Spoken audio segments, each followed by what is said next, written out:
Good morning. My name is Andrea, and I am here today with DeAnna Batdorf. Hi, everyone. I hope you're having a great start to the day. DeAnna is an Ayurvedic practitioner, mind body educator, and lymphatic specialist. And if you're new to Ask DeAnna Anything, let me just take a moment to welcome you. We're really glad you're with us today. And let me just tell you a little bit about DeAnna. In 2020, when everything changed, DeAnna was called to evolve her practice, to go beyond the brick walls of the cherished DeAnna Center in Sebastopol, which she dreamed up and built with her partner, Scott, over the course of 25 years. Quite an amazing place. And she's branching it out to a global reaching experience. And while she's still going to teach and practice in person, DeAnna is really grateful to have this opportunity to reach people across the globe through all the virtual offerings that she's got going on. Recently, DeAnna launched DeAnna Essentials and My Body Education, which are very exciting. It's offering quality products and immersive education so that we can empower everybody with knowledge and tools and skills to find balance throughout the ebb and flow of life. The My Body courses are teaching transformational tools that you can carry for a lifetime. Self-care techniques, herbal wisdom, deep knowledge of the lymphatic system, and everything that's all about elemental theory and Ayurveda. And DeAnna's really empowering the movement via self-care health. And she wants to encourage everybody with a body to reclaim their right to heal. So we're so glad you're with us. And it's also exciting right now because DeAnna is just going live with Banyan Botanicals. And if you're not already familiar with Banyan, they're an amazing company offering Ayurvedic herbs and supplements and remedies that DeAnna has a very special relationship with. DeAnna, can you tell us more? Most definitely. And thank you for such a beautiful, well-said intro to just kind of where am I at? And it makes me think of my history. And my history goes really deep with Banyan and the owner of Banyan, Kevin and Tammy. And, just really what a special time in my life when this company was not even conceived yet. And I was just back from India. I was 26 years old, and I was going to the Ayurvedic Institute to be with Dr. Lad in Albuquerque. So I had had about 6 years of training in Ayurveda and 2 of those in India. And then I landed in Albuquerque to get more and user-friendly based from Dr. Lad, because he's just so user-friendly in the world of Ayurveda. And I needed a place to live. I didn't know anyone in Albuquerque. I hadn't met my partner yet. That was about 5 months later. And Kevin, said, hey, I have a room in my house. And so I moved in and I became their renter with another lovely woman.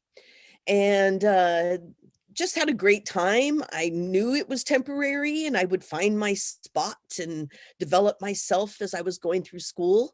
And sure enough, that's what happened. And I also raised a sweet little doggie that if other people have a history with me, they know my little Oshadi. She was my familiar, and she used to be a dog that literally went everywhere with me. Travel, class, in practice, body work, everything. Many people know Oshadi. She was a little Hungarian Puli. And that Puli I found when I moved there, and they were gracious enough to let me have a dog in a house where they didn't really want a dog, and a puppy at that. And I raised her there. And as I left and moved, they decided to not have any more renters and to use that room wisely in their home. And it became Banyan Trading, which is now Banyan Botanicals.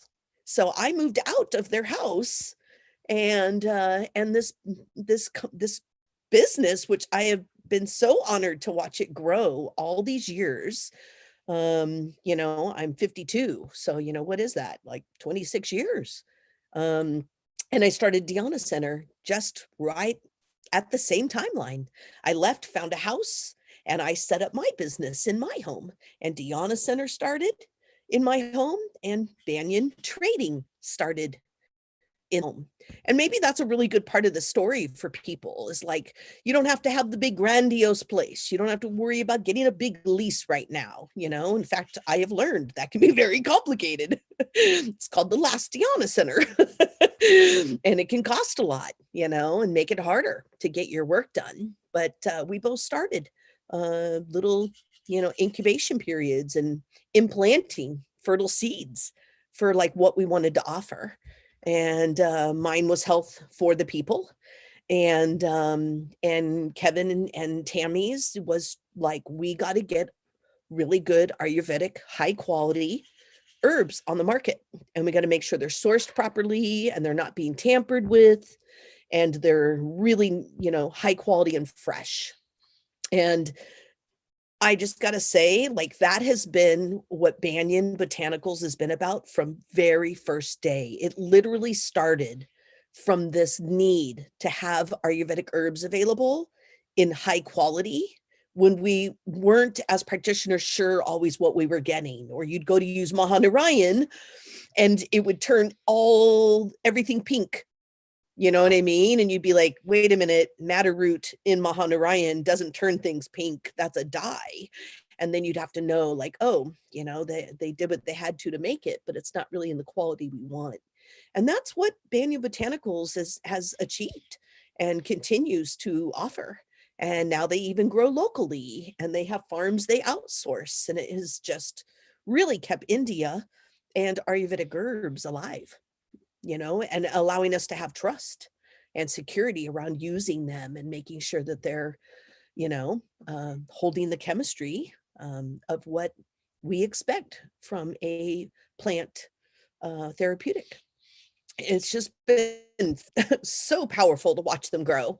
I don't speak to Kevin a lot, or, really, I think we're just kind of over here, and I'm helping and they're, it's just like this back and forth, but we're just like, boom, super saturated in our worlds. But I know we're watching each other grow up, might I just say, and watching each other achieve goals that we talked about long ago when we were very young. And I don't even feel that old. So I might have been young then, but I still feel pretty young. And I feel like, what can I do with the next 30, 40, 50 years? And I'm excited to see what the world needs and how I can support. And I just know that Banyan Botanicals is a company where I can trust that they are doing the same. And that means a lot to me, So the history goes long, and yeah, I'm so honored to be writing for Banyan Botanicals. There will be further blogs coming out. I have another one that's going to be going out very soon, and then another one following that. And I hope you enjoy the topics as much as this very important topic is. So please check it out. I really was wanting and so happy that the first one was about loving yourself and respecting yourself and allowing us all to have our differences and to be able to really be empowered in our differences. And that's something Ayurveda provides the world. It's not just Vata, Pitta, Kapha boxes. There's qualities within that, which I'm going to talk about further in the blogs ahead. And there's like innuendos, there's little details. If we're not all the same people, and we're not shaped the same way, and we don't even view things the same way. We're still our own people with our own blood and our own history. And that means we all get to be who we want if we choose to do that. We all really do get to be who we want if we choose to do that. And it might be even harder, and I'll stop here, but it might be even harder to hide who you really are or think you're hiding, and what comes with the repercussions of us not just being open and direct and forthright and in our conviction, which is where in Ayurveda we believe preservation sits. Truth is actually, as I've noticed, is actually easier and it brings more truth ahead. It's just sometimes very scary to face how others might feel, or what's their opinion, or what does society expect from you. But it doesn't mean you can't still graciously step into your truth. And you can take baby steps to do it, just like Kevin and I did to build our businesses. We took the baby steps and we grew into it, just didn't become that. It was created step by step. And so, yeah, I'm excited for everyone to be embodied around their body. Yeah. I am so glad that this relationship that you had with Banyan has brought you guys back together, like these two parallel paths that are now entwined again. It's just so lovely. It's so perfect. Their products are so remarkable.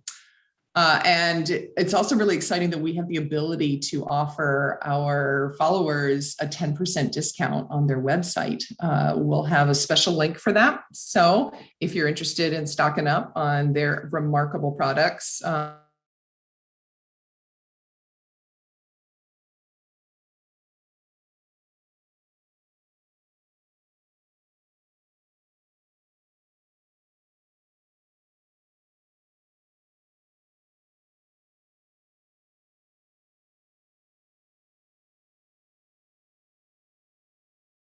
with a couple of questions that were left over from last time. First, we've got a question from Molly, our dear Molly. Hey, Molly. And Molly would really love some information about postmenopausal Yoni Care. Okay, well, I'm going to just start with this great question, mentioning one of our dear friends that Molly actually texted me about recently, aloe vera. So this is a good reason for aloe vera gel, okay? But the reason there was a text, and I'm just going to do a shout out for any Sebastopolians or Sonoma County peeps, that Molly's really looking to figure out how to get that aloe farm to do a bulk order because I'm not carrying the aloe farm anymore, but I will promote them. They're fabulous. And go to aloefarm.com and you can get your aloe. They have gel and juice. Their juice is aloin free. That means it's not a laxative. And that's why we use the gel topically, like in your yoni for postmenopausal. Whereas the juice, is going to be what you would drink every day as a main anti-inflammatory. And we all need that because that's pollution and Wi-Fi and stress, So aloe is a go-to long-term for pitta inflammation. And the postmenopausal yoni is usually a more dry yoni. Okay. And yoni is the Sanskrit word for the vagina. And so just the cervix and the vaginal start drying out because we have less hormones. And, it's not just a one gender thing. Everybody dries out the older they get. We eventually go back to the ethers, the driest place we have of the elements. And so it's a dry out. And there's two things about dry out. Okay. And let's remember, even our root chakras, even our reproductive or any open orifices we have, we are made of meat substance. We are the same tissues as a piece of meat.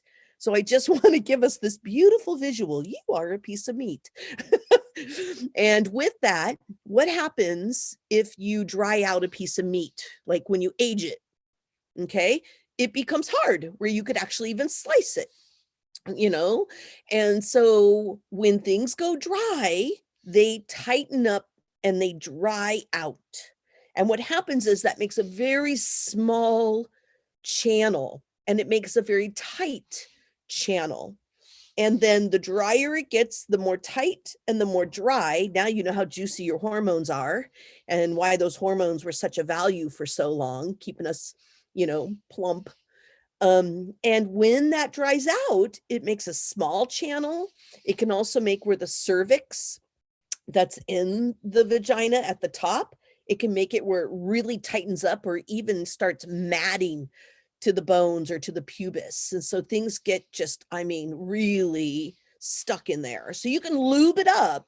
And certainly anyone who has a postmenopausal dry yoni, they have tried everything as a lube. So like you've already tried maybe aloe, you've already done castor, but neither one of those tastes very good for like in the moment.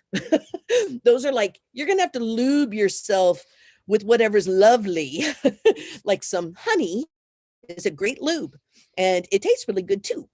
So you might want to think of that in the moment when you're wanting to partake in that space. But we have to learn to lube it up and juice it up when we're not in the moment of intimacy. And that way it's more primed and ready. And then whatever lubricant you're using, whether that be an oil or honey, then, you're going to have a better chance of that working during intimacy. But we got to be willing to do, well, first off, I got a pelvic floor webinar. And Molly, that maybe you've watched it, but like that is a great way to start. And it goes through the process of like, why do we do pelvic floor steams? And this doesn't want to be with mugwort. We steam usually with these super cleansing, like as if we're all bacterial. And all we can do is put back antibacterial herbs in that steam. That steam can be rich and juicy and silky. And here's my favorite. Linden flowers, which you can get at the herb stores. Linden flower. And if you're making a pot of tea, 2 tablespoons of linden flower, 1 strip of kombu or a couple teaspoons of kelp powder, because that could be a little bit more quick, whereas kombu, you're gonna have to simmer it. So you just take and put the linden flower, you put the kelp powder, and then you put in a tablespoon of Atlantic gray salt, your electrolytes. And it makes the most nourishing, mineralized, electrolyte rich, like it was going to work through the tissues and embed water molecules around that region. The more often you do it, the more water molecules you are building within that. And it can even get out into your pelvis, into your hips, into your pelvic girdle. It's just about how often are you willing to do it. And by the way, you can boil this a good 3 times before you discard it and make a fresh batch. So I'm like, well, if I'm going to make a big old pot of herbs, I want to get the most out of them. I don't want to disrespect the plant and just leave it behind. So reboil it, do a pelvic steam every morning or every night while you're, anybody ever thought, like, if you're sitting on a chair at your computer, do you realize you could be sitting on a pelvic floor steam? Like, it's that easy. Okay, let me be really honest. When I'm doing Panchakarma 3-day retreats with people, and I just ended one, that lovely person is usually eating their breakfast while they're having a yoni or a pelvic floor lingam steam, because I will steam a pelvic floor for anybody. That means any gender. It's not just about this vaginal channel. Everyone dries out. People get stiff in their hips. They get matting. They find like encapsulated lymph. The smaller the lymph, the more dry it is too. And so people find these things and they really need a pelvic floor steam. Sometimes they're even like, this is still warm. Can I stay on here? And I'm like, sure, let's start your pulse reading. I mean, like, they're sitting on a chair or they're sitting on a box. What's the difference? As long as it's comfortable. And so we really got to get used to priming the space. And then the other one, you finish the yoni steam and then you do castor oil. Now, why castor? Castor, first off, it's a thicker lubricant. And if you really massage it into your tissue, so now you're doing a yoni or a pelvic floor massage. Okay, you're doing the castor, you got all warm. So castor can get down deep into the tissue if your pores are open. And instead of just castor there and waiting, or like doing a castor pack and you're like, is this working or not? You need to drive the castor in. Like, think about if you needed to marinate, back to a piece of meat. If you needed to marinate a piece of meat, you would soak it with the, like with the yoni steam, then you might start really tenderizing. You might work that tissue. You might open up some of those fibers and everything starts splaying open and the piece of meat starts relaxing. And honestly, I'm giving it to you this straight because that's literally the same thing as learning how to give yourself a massage. and just how far can we go? You know, you go to break, and if meat is grossing you out, even though you are one, but if the idea of meat is grossing you out, think of fiber. You'd have to do the same thing with wool, or if I wanted to break apart a piece of cotton or a sheet, like it might take a whole bunch of work, but if I whittle away and if I break up those fibers in every direction, I'm going to soften or even, you know, affect that fiber, or I'm even going to flatten it out more. So you could think of it that way too. Like I make the joke pieces of meat because it's just the simplest way to think, but really we're made of fibers. Like we are fiber, you know, and that's what's in there is dietary fiber, you know? So this is the thing I want to really put forward is like, what if you did yoni steam 3 times a week? You backed it up with castor that you then drove into your tissue. And what I mean by that is like you sit on that yoni steam, you get a whole bunch of oil on there and you literally pull your knee out. I'm doing it right now to represent no shame. This is all important, good, healthy stuff. You know, how much more would we be satisfied in the world if we were able to open up and know that we could be in charge of our root chakra? Think about that for a minute, you know, and like, why is pleasure some wrong thing? It's therapeutic and it's better than pain. It's the opposite. So, and you just start stretching out that thigh and you start working that pelvis and find your pubic bone, you know, and just start working it out. And like, is there lumps and bumps? Well, guess what? That's all lymphatic.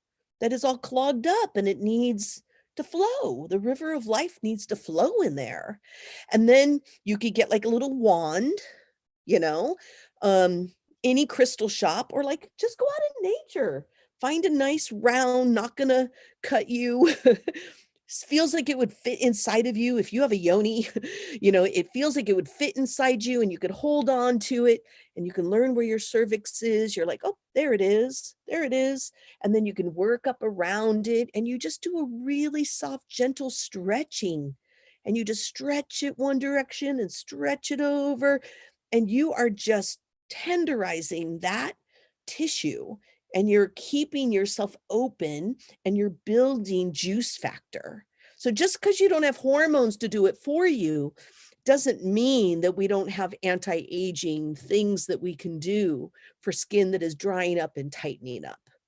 And, you know, that's really the 2 primary things. The other one is I'd get you on 4,000 milligrams, though I know she does this, 4,000 milligrams of Evening Primrose every day. But it also means you need 10,000 milligrams of omega raw seeds every day. General equivalent, not perfect, 10,000 is 10 tablespoons of oil. Yeah, so it's not just eating the seeds. Think about how much oil came out of that pumpkin seed, not tons. So, you know, you're talking about a tablespoon, 10 tablespoons of oil. So usually I do Evening Primrose, 4,000 milligrams. And then, you know, you have 6,000 milligrams of raw seed oils. And those I just keep in my fridge. I don't get too fancy unless I'm looking at real specific, like nerve disorders, you know. I'm like, would hemp taste good on this? For me, I'm more like, where can I hide hemp? I don't like the taste, but it's super important. So I'm like, where can I hide that? I can lose some of that in a pesto, you know? I can lose a little in a salad dressing, but use too much, you lost me. I'm not going to eat that meal. Pumpkin, when do I need pumpkin seed? Tastes incredible. I have my raw sesame, which is more warming. So it's more what I use in the winter. And then I got my flax, which is the most digestible, kind of well-rounded, you know. I like it with the lignan, which is with all the fiber from the flax. It has that sediment at the bottom. So you shake it every time. You're getting more fiber out of that flax. I just keep avocados around and a little bit of coconut oil when I want something richer.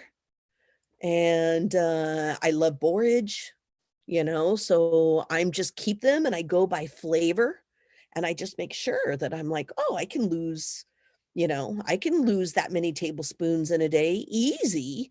salad dressing, a pesto, and throw some other on top of, some sauteed veggies. And it's way more than you think. It just sounds like a lot because I'm glad we're not such a fat-free nation anymore, because that really wasn't working. Talk about dry out. Like, we're made of fat. How are we going to survive without it? But we do have to learn to trust those raw omega oils, and the fact that they're essential fatty acids. They're not essential fats. They're essential fatty acids. And that means they're pre-digested and your body doesn't have to work hard and they don't store like fat. But Evening Primrose, very specific, just 4,000 milligrams a day. And it's going to take a good 3 months for that to even show you juicy. It's not this isn't a quick fix. I look at things postmenopausal, just like I look at maybe osteoporosis, which people get postmenopausal. But that would be the tricky thing, Molly, that we'd want to start looking at. And I'll finish with this. If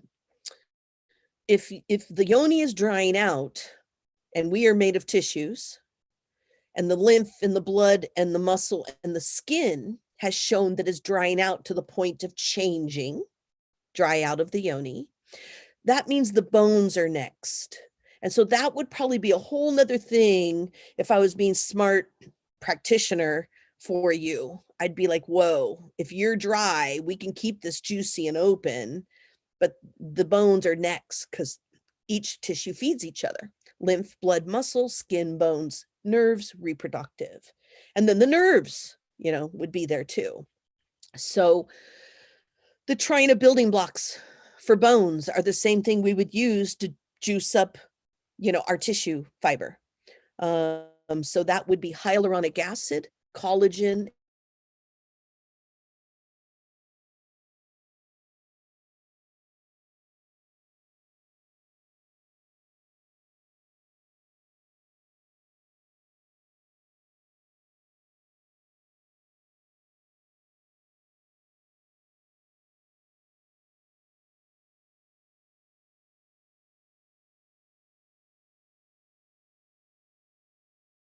then by all means, there's going to be other tissues affected from there. So just really looking at that. Can y'all hear me? I'm just checking on my computer. Okay. Right on. My connection's working. Yeah. So that's what I would say in that realm. I would really, think about a wand or a beautiful rock. I've had some people who are kind of like, well, what you're talking about sounds like something else. Somebody said that to me the other day, and I was like, I'm not afraid to say dildo. That's okay.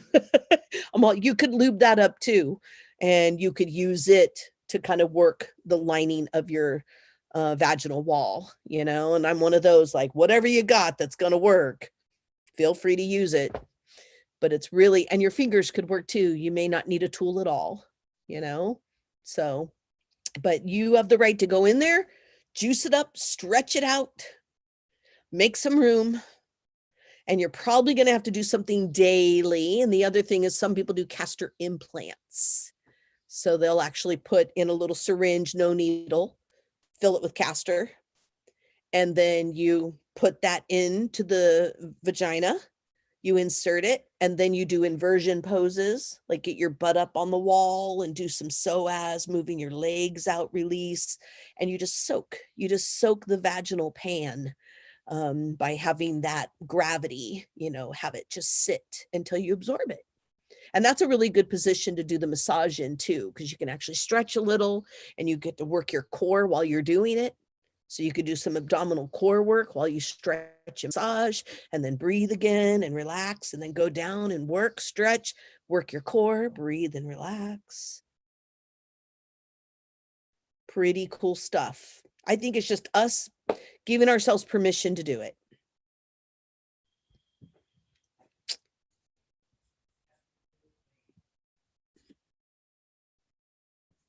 That's absolutely right. All right. So our next question comes from Martha, who is here today from Austin. Hi, Martha. Hi.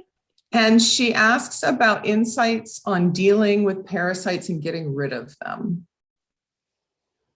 Okay. So this is a very involved question. Because there's all kinds of things that come up that make this where I would make a blend specific. So the first thing I can tell you is parasites and essential oil formula is super important, if you ask me. Because I've never really been able to get rid of a lot of foreign invaders without having that very specific, potent related transdermal effect, something that isn't going to just be through the food or go through the gut. The gut is affected by the parasites. So the medicine you put in, often the parasites kind of interact or react to them, but it doesn't become medicine to really fight. So essential oils, transdermal, straight to the blood, that's going to be the answer, really, honestly. And maybe you, Martha, might want to do a custom blend with me because there's a questionnaire. And I don't know if y'all know this, but I am like rocking out some custom blends and they are working really well. So there's a whole questionnaire. You just go under offerings on DeAnna Essentials and you fill out the question and you give me all these details. And if I don't have all the answers I need, I actually just send you a little, hey, I need to know this too. And then boom, I make you up a custom blend and you get it in the mail and you can get started. But to be honest, that would be the most ethical way I could answer this question, because I'm not going to just flippantly talk about parasites. We need to know which one. Was this from a lab? Was this somebody's concept around, something affecting you? Parasites can be used in very loose terms. And then sometimes you got a blood lab work or a stool sample and like there's literally a type of parasite. And then that's going to change my formula. Just like if I read someone's pulse, I would know a little bit more. The one thing I can tell you about all microbes, so this will help you, I'm not just going to leave it there. Sugar-free diet, baby. You don't want to feed Seymour, feed me Seymour. It's like, it's going to happen, so they love sugar and they don't, it's really hard to get rid of them without it. So parasites, infection, bacteria, yeast, amoebas, worms, all of these, staph is in that relation. But I often say it separately since a lot of people live with staph and they don't think of it as a big deal. And it is a big deal. So these are the things that live on sugar. So you have to look at galactose sugar in dairy. You have to look at fruit sugars. Unfortunately, you could do some pomegranate and cranberry if that helps at all. Citrus is a fruit. You can do some lemons and limes, but you're trying to get every sugar out, including root vegetables, including carbohydrate. So it gets a little tricky, my favorite food book, it is considered for yeast, but I use it for all microbial, is the Body Ecology Diet. And she is brilliant and has done a brilliant job with her revisions through the years. So it's well-versed. But that's probably the cleanest, on that. So, even if you did the oil, sometimes that oil will be so kick butt that a little sugar didn't make a big difference, or just a fruit a day, like a green apple, and I've had people be able to do it. But for the most part, we go sugar-free, and then you infiltrate the system with things that are going to digest the microbe. So which parasite helps to know what's needing to be digested. And then the other part, Martha, there's going to be die-off. So like the other question, again, that wouldn't be ethical to give you a whole protocol here. How long have you had this thing? Did you just figure it out, but you've had problems for years? That's a very different picture than like brand new, just got it, on a trip type of thing. So we need to know that too, because then you got to start tracking and considering how much die-off is in your system, meaning how many parasites, hatched, and they're multipliers. Parasites are pretty big multipliers. So they hatch, they die off, they slough off, and there's a bunch of little particles that got to get out of there. So I am going to be all enema, enema, enema. And Martha already knows I'm all enema, enema, enema. So she's like, tell me something I don't know, DeAnna. But you got to get that stuff out. So you don't want to just kill it. You need to get it out of there so it can't reinvent itself. And this is how people, end up in this process, where it's like, it was gone and it came back, and it's gone. It came back. And a lot of massage in that abdomen. Like, think about it's like plumbing, think of it as like a big tube in your body that has a whole bunch of layer of die-off or maybe parasites living in it. And you need to clean this tube. How are you going to clean the tube, and slough that stuff off the edges of your intestinal tube and clear it out? So you don't want to just, the biggest mistake people make, I think, with parasites, because they run vata pitta. So they make people really dry, depleted, usually losing weight, and then inflammation. It's called vata pushing pitta. It's one of the leading factors of what's called vata pushing pitta, and that's, unfortunately, knock on wood, because it's right here, but that's the idea with fires, it gets too dry and then things flare too easy. And same thing happens in our inner terrain. And so that's the problem with the parasite. It leaves you very depleted and flared the longer you're living with it. And so you do have to think about, how are you going to stay hydrated?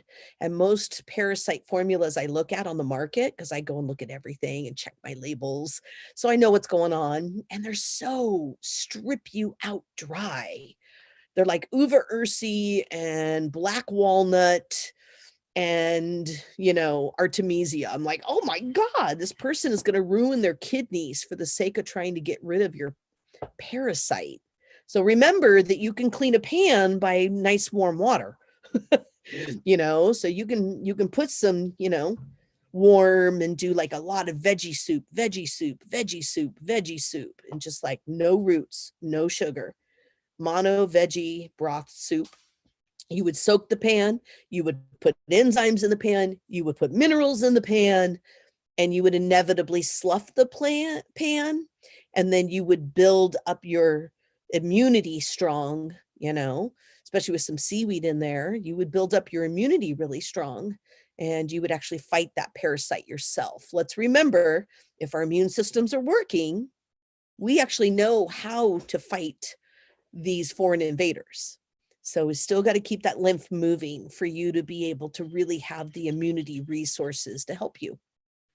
Yeah, but such a detailed question. I tried to give you like, what could anyone do who's in this microbe category? But the blend would be, tell me who you are and what's going on and the details, and I'll make you up a magic formula that hopefully does the trick. And I wouldn't mind a picture of your tongue, since we're doing tongue assessments very soon, or tongue assessment too. Maybe Andrea can speak to that. But parasites show up on the tongue, and that's why a lot of people send me tongue pictures, because they want me to see if there's more worm, amoebic, or parasitic, or yeast showing up. I'm not a doctor. It's not a diagnosis, but it is really phenomenal what you can read about the gut on your tongue, and emotional places you've been cracked open. Your cracks mean something, and boy, can they be read. And it's really quite sacred. Yeah. Fantastic. Yeah. We are so close to getting that tongue assessment feature on the website. I'm super excited. A lot of people have been clamoring for it. So this is really going to be some additional amazing insight. It's an easy process. So please take a look at that. So yeah, thank you for that answer. It reminds me that this is going to be some juicy stuff to listen to on the podcast. I don't know if you guys all know this, but all of these live sessions get turned into a podcast. So wherever you listen to podcasts for free, you can find DeAnna's podcast called My Body. So go take a look. I'm subscribed. It's really great. I listen to it when I'm doing the dishes, and no, you do not want to listen to me any more than you have to. Dude, you always have a message for me that I clearly need in the moment. So I have to. to myself. Might be weird. I probably should try it. It's fun. Awesome. Our next question comes from an anonymous follower who would love your advice on 1, tools to avoid or suppress genital herpes flare-ups. Okay. And then 2, tools to avoid catching ringworm from a newly diagnosed indoor kitten. Oh, Yeah. meow. I'm so sorry to hear that. That's not fun. Okay. Okay, good questions. Okay, so let's start with the first one and looking at herpes outbreaks. Now, first off, I'm not into suppressing outbreaks. I know that's what a lot of medications do. It's not necessarily my philosophy. So I'm more going to give you things that would not irritate that skin fire to surface. That's different than suppressing or going dormant. So I want you to be really empowered with these tools to know that it would be actually handling the virus and handling the inflammation in your body from the virus. And your outbreaks would change because you were actually getting better. And that's just always my goal, is like, I want someone to actually remedy something. I don't need to be thinking I'm going to be curing genital herpes. That's not the point. You know, it's a virus living in your blood, but can prevent it from becoming something that is constantly speaking to you in your life. Even though we have to be willing to speak about herpes if we have it. So, you know, thank you for being brave, you know, and just kind of bringing this up. So let's go into this. First thing, there are irritant foods that I have clearly tracked because so many people, over 60% of the global population is living with genital herpes or herpes simplex, one or the other. That's extremely high. They're not even looking to make an issue. They would prefer us just to get to 100% and then it's just all shared because we're over the tipping point. So it's really more common than we are talking about. So I want to make sure you know the irritants. Nuts, and the oilier the nut. How do you know if a nut's oily? Put it in your fingers, roll it around. How oily is your fingers? That's how oily the nut is. Pine nut, oh my gosh, that is horrible for herpes. Macadamia, horrible for herpes. You know, some people can do a little almonds once in a while. Some people can do some cashews once in a while because they are a drupe. They're not actually a nut, so they have different compounds. But nuts in general, milk, butters, eating them, trail mix, wherever you find them, is a problem. So as much as walnuts, and I'm a fan of nuts, I'm a fan of them, but I noticed this because people with like eczema and skin conditions, they eat nuts as a quick snack and then it flares and they couldn't track, like, why'd I flare? What flared me? You know, and it ended up being the handful of nuts they were eating twice a day so they could keep working. And then I started tracking it with herpes and found the same thing. There's another one, table salt, not good salt. Eat as much good salt with an ocean name. You could do Peruvian pink that I have. I have a beautiful cypress flake. I have the general run-of-the-mill, everyone should have it around, Atlantic gray salt. So you can get the fancy French velvet. Oh my God, it's so brilliant. And it's gray, but you need to really make sure you get good salt and you don't get bad salt. And when we live with the virus, we use up tons of electrolytes, potassium, magnesium, sodium chloride, and calcium. We use those because your body's living with the virus. Same with pain. So people living it with a virus or living in pain have lower amounts of electrolytes. And guess what? They crave salt like crazy because our body will do anything to get an electrolyte when needed. That's why you can't eat one chip. That's why Ayurveda called salt lavana, which is the word of greed. You know, and how many wars have been over salt? Oh my gosh, way too many. Trust me, it's really crazy. So we'll do anything for it. So you got to stay away from the olives, and hard cheese has lots of salt. That's what makes it hard. You got to watch your chips. You got to watch your crackers. You got to watch your processed food. Eating out, you are getting table salt, period. No matter where you go. So anything you can do to lower the table salt and bring in good gray salt or ocean salts is going to make a drastic difference in you being hydrated and your blood filtering through your kidneys. You should get my Trying to Hydration ebook, Your Body's Need for Water. You should get it because it's all about that blood cycling through those kidneys through water volume. And that is very important when you're dealing with something that is living in your blood. So off the table salt, off the nuts, very low amounts of meat. Meat is an irritant for people living with a blood virus. Doesn't mean you can't eat it, but just be really smart, and you need to do tiny little amounts as you go, you know? But the food irritants have made the biggest difference with the outbreaks than anything I can really speak of. And then the other thing I would want to talk about is just what can you do for that outbreak when you have one? And this is where good old frankincense is so the way to go. But I have another one because we'll be talking about Frankie, I think, too.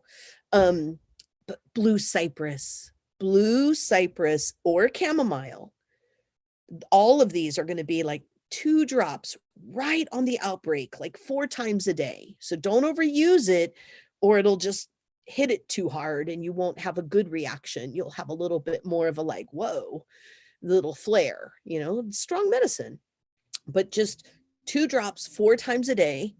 And you just start reducing that localized inflammation, which is basically not cycling through the body. It is pushing up and out through the skin. And that's what we change. We change the amount of fire going in, pushing out. And then we go in with those anti-inflammatories. And we make sure that we are dealing with the inflammation that's right in that region. And then the other one is just going to be like, the more you move that lymph, the more that fire can move freely about the region. And so lymphatic and gua sha all around your outbreak, not on an outbreak when you have one, you know, that's going to be an irritant, but all around it. If fire is trapped and coming out instead of moving through your intestines, if it's moving through your skin instead, we need to open up that whole entire region around it so that that fire has breathing room and it has a little space to kind of like, you know, calm down. You know, fire needs a little space, you know, and otherwise it's going to push out and show you. So those are just a couple things I can think of that are very specific. I do have clients. Here's another custom blend. I do have an amazing herpes. I have a herpes simplex and I have a genital herpes specific formula. And that would be the way to go. Yeah.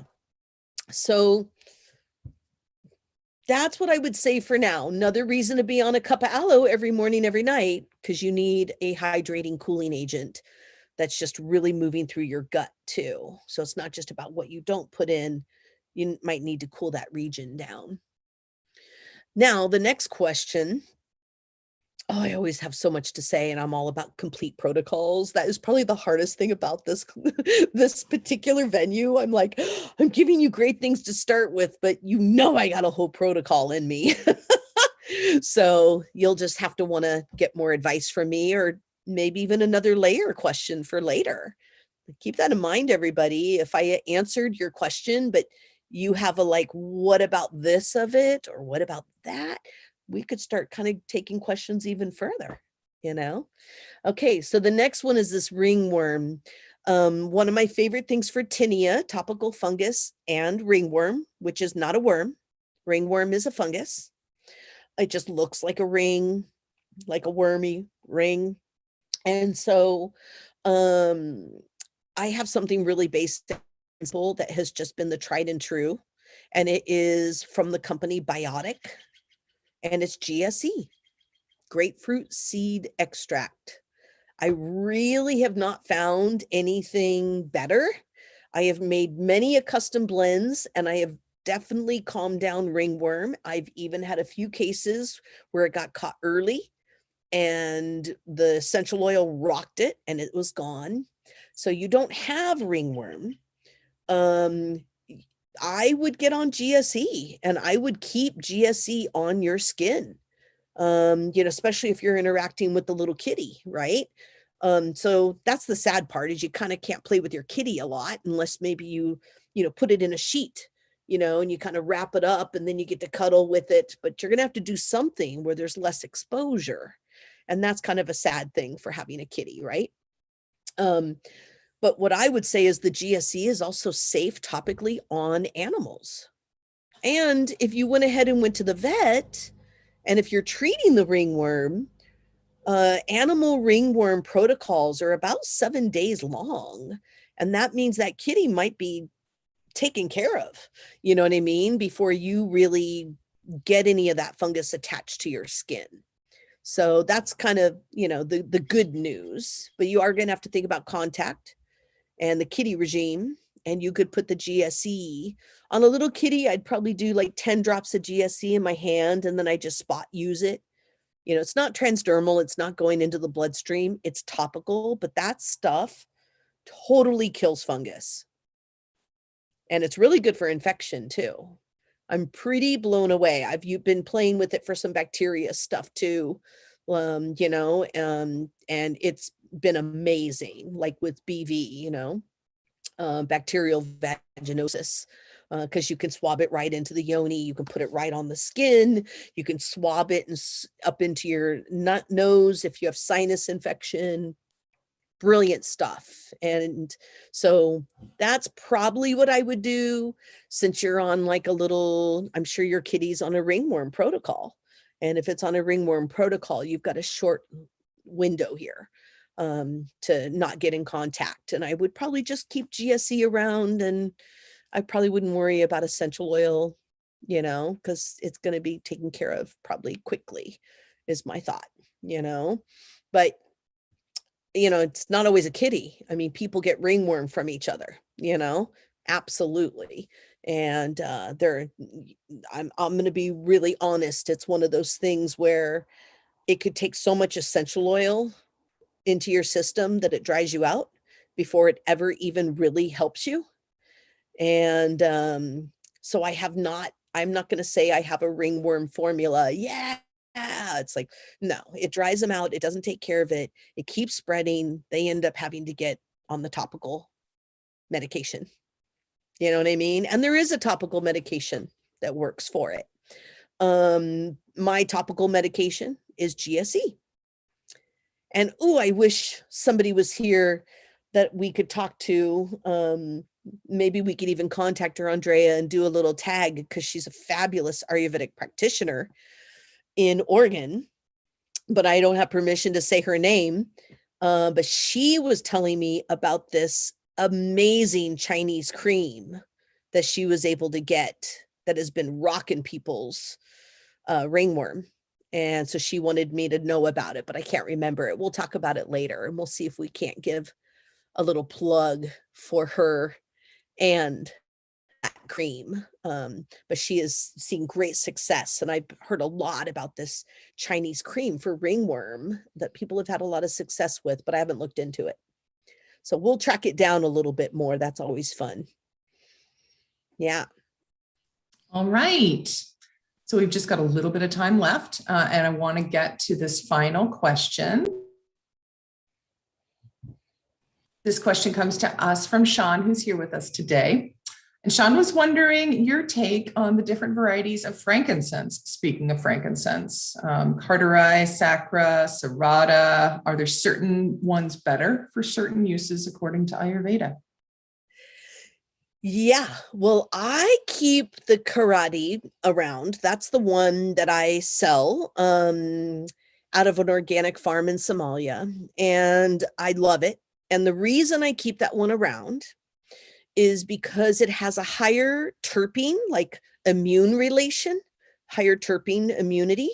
And then the other reason I keep it around is because Serrata is really easy to find, and I like it. But it's dry. And frankincense just naturally runs dry. You even look at the tree, look it up online, it looks dry. It makes little dry frankincense tears, even though it is making a resin. So I more started searching out the karate and looking for a very specific type that had a higher amount of alcohol compounds. And alcohol sounds drying when we think of isopropyl alcohol, but alcohol as a chemical compound is actually more hydrating on the chemistry graph. So I'm always looking for terpene alcohols. And terpene alcohols mean that it's not just a dry terpene and the alcohol compound that actually makes it more hydrating and more time released moving into the system. Just like we can get sesquiterpene alcohols, which are our primary world of anti-inflammatories like blue yarrow or rose geranium, or, but they're more hydrating when they have more alcohol chemistry. So that's what I'm always looking for in a frankincense, is how hydrating can I find this dry plant who I use all the time and love. And one of the reasons I love it is because it's from a tree that is not chopped down. So we have to think most resins like myrrh, you don't just get frankincense tears, you can get myrrh resin, myrrh tears. When you think of myrrh, patchouli, rosewood, like I won't even sell rosewood essential oil. It's endangered and there's not a lot of cultivation. Sandalwood, I'm only going to buy sandalwood out of Hawaii, period. It is not sustainable anywhere else. Only where they're growing it to chop it down is where I'm going to buy it. So I really look out for those, because if, and with frankincense, the tree's not coming down. It's all resin. And so you're just scarifying the plant and pulling its resin out, and it gets to keep growing. And that makes it really quite sustainable. And that's why you might hear me talk about it more than, say, the rosewood, which has some similarity, or like sandalwood, or things I love, but I'm trying to protect them and be smart about my use. And, that's what I would say. So I think of, the one thing about sacra, like with the frankincense, also very dry. But everywhere that I get it from is really home style stills. Way back in villages. So I love the idea that like it's probably being made back in some really cool village. And, it just makes me feel good on a sacred level. But whenever I get it, it's always burnt. So frankincense isn't supposed to be yellow in color. It's clear, and, it has a burnt finish. So I have to think about just where are they coming from? How are they being produced? And are they being produced in the right heat ratio to make sure my medicine is still of value? So I like serrata, but it's really dry. Might be better for tonifying and drying out a wound, because frankincense binds tissue. I mean, like nobody's business. Like it'll seal up and make sure you don't scar, like boom, Serrata might even be a little better at that because it's more tonic, which makes it more astringent, more dry. Karate, I'm going to use more for like, I need this liver to heal. I need the spleen to heal. I need to get this microbe out of here. There's an infection secondary that we need to address, or there's yeast there. And I might need this person to be on a protocol for, say, 3 months, but I don't want to give them frankincense and dry them out for the sake of changing those things. So I could put somebody on the karate for like years at a time. I still have to consider dosage though. Just saying, frankincense is overused and you will dry yourself out. I'm not saying karate is hydrating. I'm saying it's the least drying of the frankincense I can find chemically, and so that's more what I look for in it. Yeah. And if you smell a bunch of frankincense, like go to a health food store where they have a couple different ones. We can't really test things now, so sorry, this may not work. Maybe you have a few frankincense in your repertoire. Smell them. The one that's dry, it's just like smelling wine, tasting wine, or tasting foods. If it smells dry, guess what? It is. It's going to pucker you up, and it's going to feel that way. And that's why I think people love my frankincense, because I've worked really hard to find one. I get the same one every single time, and I'm very specific about which one is yielding this more wet alcohol compound. And that way it can be used long term. Otherwise, I don't think of frankincense as everyday long term. I think that's going to dry you out. So that's why I have the one I have. In just knowing that my fabulous babies that I love so much, called my essential oils, can dry people out. And that's why I'm all about respecting the drop. There's a lot of medicine in a drop. More is not better in essential oils. They can even flare you further if you overuse them, because they are like in your blood getting it done, and it doesn't take much to do it. So lower dose is going to usually give you a higher value, and it's also going to cost less. Yeah. All right. Well, another amazing session with you today, standing out there in your garden. I'm so glad that all of you were able to be here with us today. If you liked what you saw, share this channel with a friend. We really appreciate everyone that comes in and views us, and we want to connect with more folks out there. It really helps in what we're trying to do in the world and empowering people to take care of themselves and each other. Don't forget, we have that great podcast, My Body with DeAnna Batdorf, that you can subscribe to. Subscribe to our YouTube channel here to make sure that you're informed of these sessions when they go live every other Thursday morning. And please also follow us on Instagram and Facebook, particularly to get those updates about DeAnna's articles on the Banyan website and some great sales that happen from time to time. We are still offering a huge savings on our essential oils right up to the end of this month. And that's 25% off. It's amazing. This is the time. All these great essential oils that DeAnna's talking about right here, you can get them. We are fully stocked and ready to send them to you. And please, if you like what you're using, the homemade and handmade products that we have, if you like them, think about leaving a review. We would love to hear your favorite ways to use them.